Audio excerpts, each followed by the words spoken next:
You know, there are these invisible forces all around us, powering pretty much everything in our modern world. And I'm not just talking about what's in your phone or your headphones. No, this is bigger.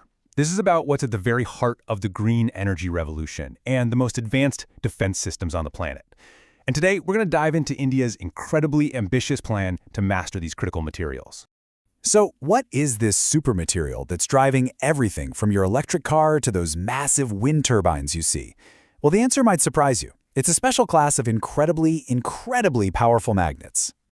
Okay, let's get right into the specifics. We are talking about materials that are, and I mean this literally, shaping our future. They're called rare earth permanent magnets.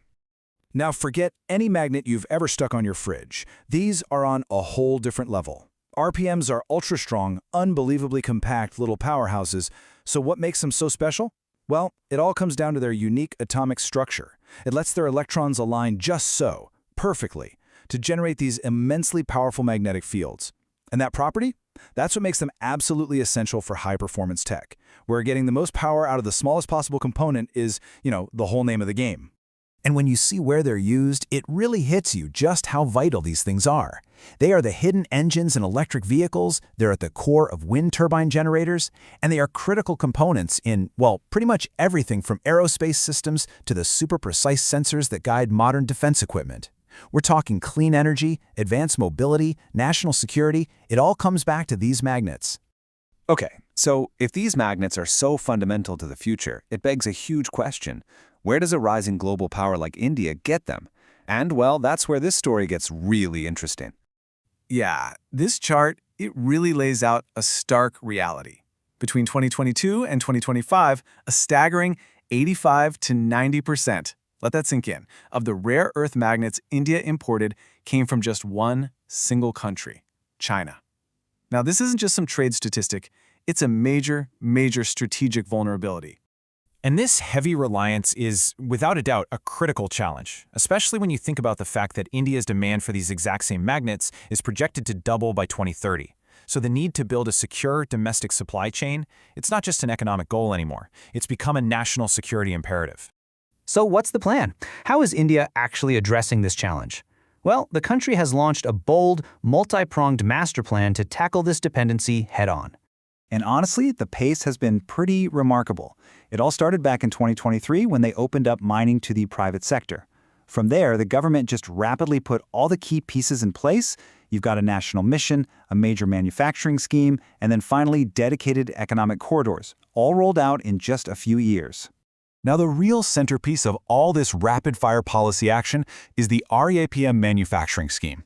And look, this isn't some small subsidy we're talking about. This is a massive financial engine with a total outlay of over 7,000 crore rupees. It's designed to create a target capacity of 6,000 metric tons per year, and it uses these clever sales-linked incentives to build out a complete domestic ecosystem, all the way from the raw materials to the finished high-tech magnets. And here's the crucial part. India isn't starting this from scratch. Not at all.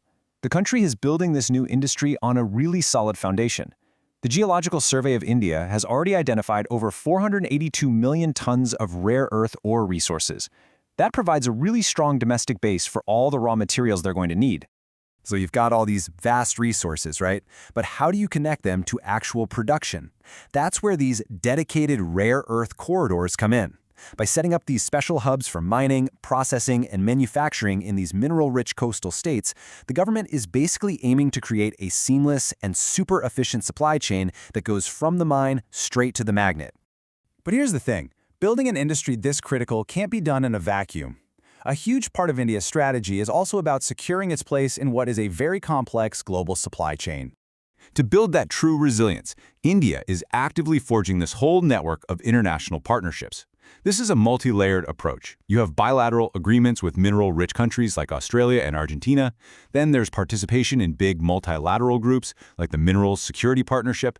And on top of that, they're using state-owned ventures like Kabil, which is a joint venture specifically formed to ensure a consistent supply of critical minerals to go out and acquire strategic mineral assets overseas.